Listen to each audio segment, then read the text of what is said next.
Known as the father of disc golf, Frisbee innovator Ed Hedrick created a flying disc that could be thrown with more accuracy and control, and founded several associations, such as the International Frisbee Association and the Professional Disc Golf Association.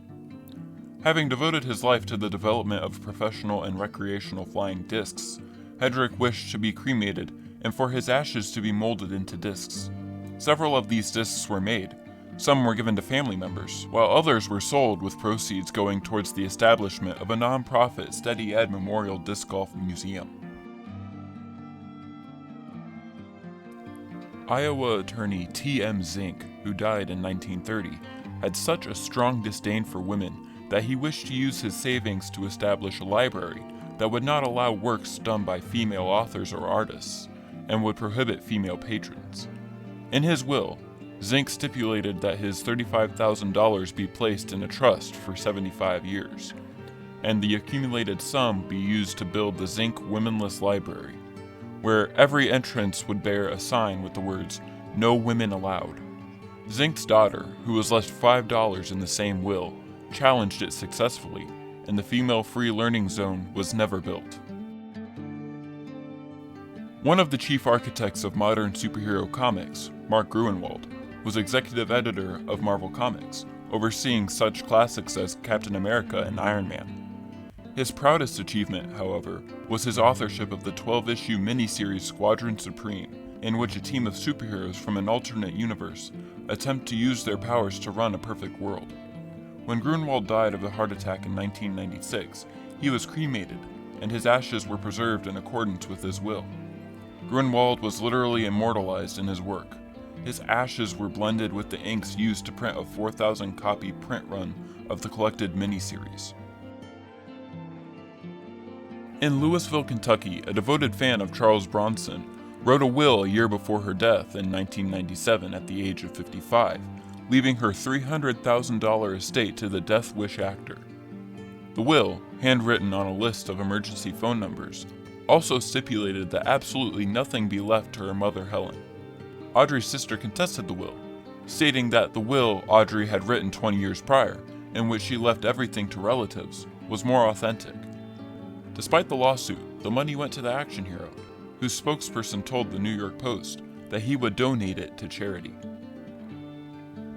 Good Lord. Notorious New York hotelier Leona Helmsley, nicknamed the Queen of Mean, died in August of 2007 of congestive heart failure at the age of 87.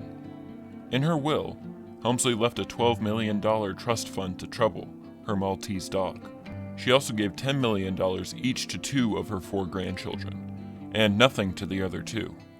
Later, a judge reduced the sum left to Trouble to $2 million, after the dog's caretaker, who earns about $60,000 a year, testified that it would be enough to support the pup's lavish lifestyle for the rest of its life.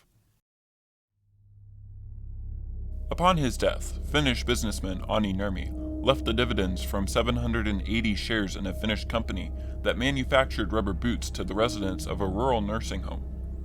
The company was Nokia, which, having moved into telecommunications in the 1970s, is now the world's largest manufacturer of mobile phones. The skyrocketing shares have made millionaires of the residents. When magician and escape artist Harry Houdini died in 1926 because of a ruptured appendix, he left the rabbits he used to pull out of his hat to the children of his close friends. An outspoken skeptic of mysticism, Houdini included in his will a message to his wife, instructing her to conduct a seance every Halloween so that he could, if possible, contact her from the other side. To prevent clever frauds from attempting to impersonate him to his wife at these seances, Houdini provided her with a set of 10 randomly selected words which he would use to identify himself. After 10 years, she discontinued the seances. Houdini never appeared.